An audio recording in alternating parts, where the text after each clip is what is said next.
When I first started hiring, I thought being a good leader meant being involved in everything. I was fixing every mistake, double checking every client, and honestly exhausting myself trying to keep the whole thing running. What I didn't realize was that control doesn't equal leadership. Trust does. This part about finding the right people was learning to let go. Today, I want to share the truth about building a team that actually gives you time and your peace back. When you first started hiring, what did you get wrong about being a leader? When I first started hiring, what I got wrong was that I felt like everybody had to be in a similar culture, similar values. But what I didn't realize is what makes us so special and makes us different from everybody else is each person that I now hire has a different technique, has a different culture, which I didn't realize that when I first started. I thought I had to get everything straight line, ducks in a row, everybody has to be the same. But what makes us so special now that I realize we all speak different languages, we all have a different background. Everyone can connect to at least someone here, and it makes everybody come together as a family that has our own unique values and our own unique way and craft of doing something. Can you remember the first time you actually let go of something and trust your team to actually handle it?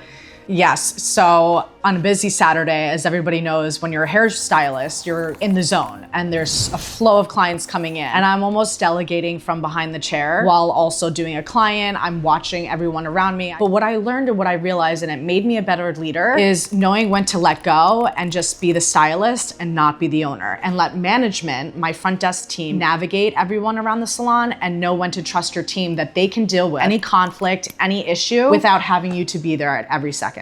When you're interviewing, what do you pay attention to that most salon owners overlook? Especially salon owners, I think they always focus on the craft. And of course, it matters if you can do an amazing highlight, you can do an amazing haircut, you can give a great facial. But the number one thing I look for is personality. You have to have a personality. You're in the customer service industry and you're constantly talking to people every single day. They have to feel like they love what they're doing. They have to have a personality, a happiness. You have to feel like they want to be on stage and they want to give you that service. What do you do to keep your stylists motivated without constantly having to push or micromanage?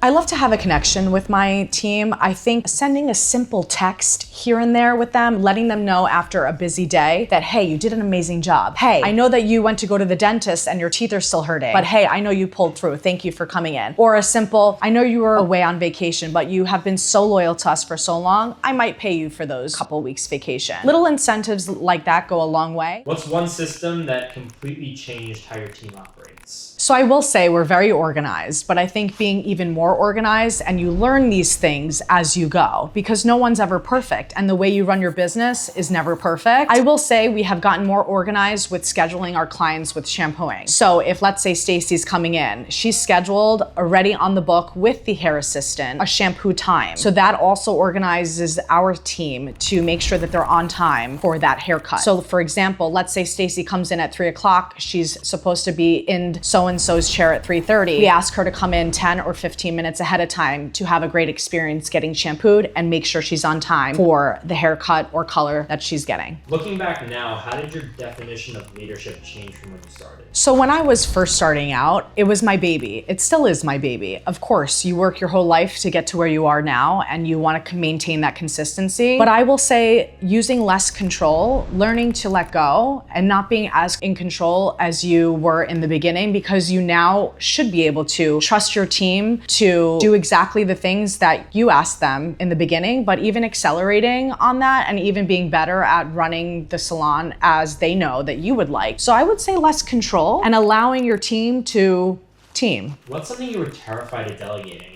Like, what made you let go of it? I would say learning to let go and being able to take that day off and being able to have your team delegate what I would normally do when I'm not here. So making sure that the salon runs exactly efficiently when I'm not here and being able to be absent for a little while and make sure that it's run in the same format as I normally would if I was here. When did you realize your need for control was actually slowing down the business? I will say, yes, you definitely learned that in the beginning, that I found out when it was super busy. And if you feel stress, usually the stress comes from the captain. So when I would feel stress, and I feel like I do really well under pressure, and that's how the girls do really well under pressure. So they follow your leadership. And that's why my girls are so great with such the big following that we do have and such the busy field that we do have. But when it's busy, the most important thing is for me, and I teach my girls that, is that when it's busy, it doesn't feel busy to the clients. And they appreciate that because it shouldn't feel stressful, especially on a Saturday. So it is really busy in here. here and it doesn't feel crazy. When it's busy, let my team be able to delegate and navigate clients around the facility. They know the timings, they know the clients personally, when so-and-so is coming, when they should drop them, when they should be able to wash them, when they should be able to haircut them. What's the part of leadership no one warns you about but still catches you off guard sometimes?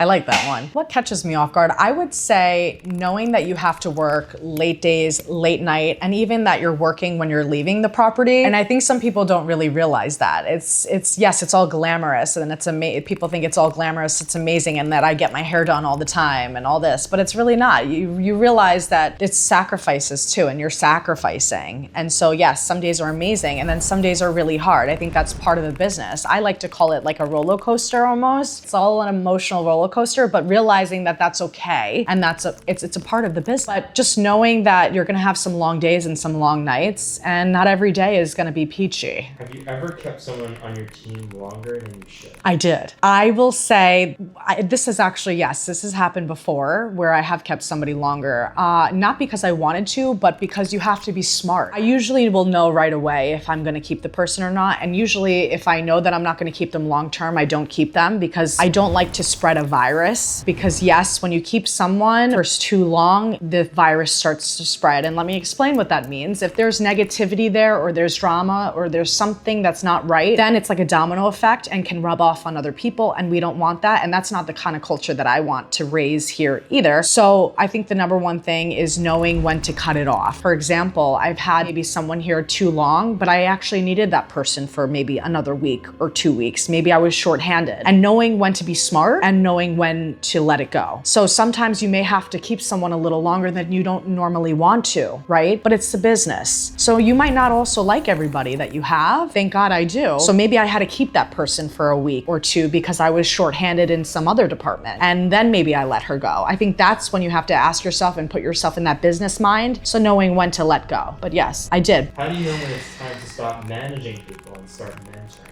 So sometimes people need you, and I think sometimes you need to know how to talk to people, and you need to know when they should be able to be your friend, but also be the boss. And yes, you can do both in a very healthy way, and you don't want to do it too much, be friendly, but you also don't want to be too much of the boss and not have any emotions. So when I see someone that maybe just got out of beauty school, or they're an assistant and they want to be on the floor, I think knowing when they have accelerated in their department or in their specific craft, and knowing if they want to go to the next level. If they're a shampoo assistant and they want to stay as shampoo assistant, and some people do, and they want to, but if they want to elevate and change it up and be a hairstylist, offer the extra training, offer the extra expertise. If they maybe want to do some of your social media, being able to give them multiple things to do than just maybe hairdresser or esthetician is wonderful, because it also shows them that they can grow with you in the company. It shows them that you care more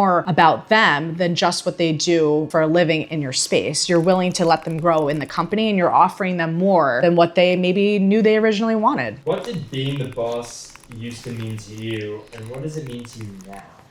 Oh, I'm not even sure what it used to mean to me, because now it's a totally different thing than what it used to mean to me. So I kind of already felt the feeling, but I obviously didn't feel it in my shoes. You know, when I was younger, you're the boss. You can kind of say what you want to say. You can tell people yes and no, or it's very easy to let people go and maybe not have to worry about things. That was my younger self, when I had no idea what it was to manage a place or open a business. Now you have to be super careful. And I think now, as an owner and a boss, I feel like we have less security in a sense of what we can do and what we can say. I think that when I speak to my team, I speak to each member very differently than how I would speak to everyone. I think you need to connect with your team and be able to speak to them and understand each individual. Not everybody wants to be reprimanded, and if you need to reprimand someone, knowing how to do it with each specific person, knowing how emotional each person is. And I think as a boss now, I know that you have to talk to people people in a certain way and be very understanding and be able to connect with each person on a deeper level. Be more of an understanding boss, especially now. I think it's important for your mental health to be able to understand your employees on a different level and be caring and keep them here in a sweet way, always. If you really appreciate this and you love my videos, there's a lot more to come where I can show you just how to do that and not micromanage and be an amazing owner that everybody loves and respects. If this video was helpful in any way, like and comment. I want to hear all about it. In 2 weeks, we are doing the systems it's taken me to step back, but still maintaining the culture for a thriving salon.